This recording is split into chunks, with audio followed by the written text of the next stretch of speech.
Hello and welcome back. It's Wednesday again, and that means another Pokemon Aceo card. For this week's video I had to draw Ninetails. I was really happy when I picked Ninetails after I had a few Pokemons before that I wasn't that enthusiastic to draw. In the end, Ekans and Nidoking and also somehow Geodude's cards are prettier than Ninetails, at least in my opinion. Do you think different? Don't get this wrong, I'm not unhappy with this card. It's simply I like the others better.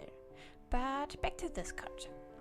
For Ninetails I want a kinda Asian background since it's a kitsune more or less. So I picked some bamboo for the foreground and a Japanese tori, I guess that's what those are called, for the background.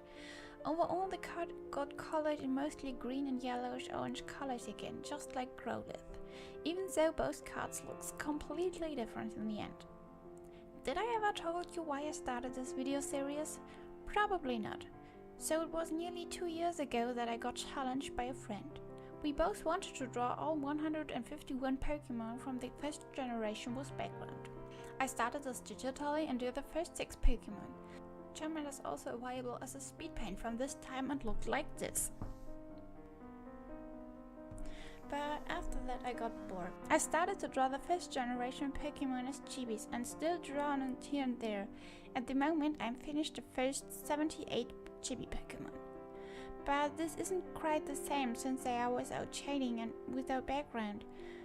Over all the time I also drew a few Pokemon Aceo cards for trades as well. You can see them here. So this idea of drawing all Pokemon from the first generation was still in the back of my mind. But to make it more interesting I didn't want it to follow the same pattern of starting with Bulbasaur again and then draw every Pokemon in the right order. So I made myself a list of the first generation that I printed and cut into small stripes so I have my personal random generator for choosing which Pokemon to draw. And to make it mandatory I put it on YouTube every week. At least I try to do so.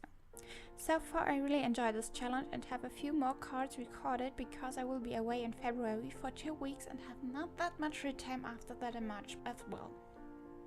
Another thing I want to remind you of is that you still can join me in this challenge.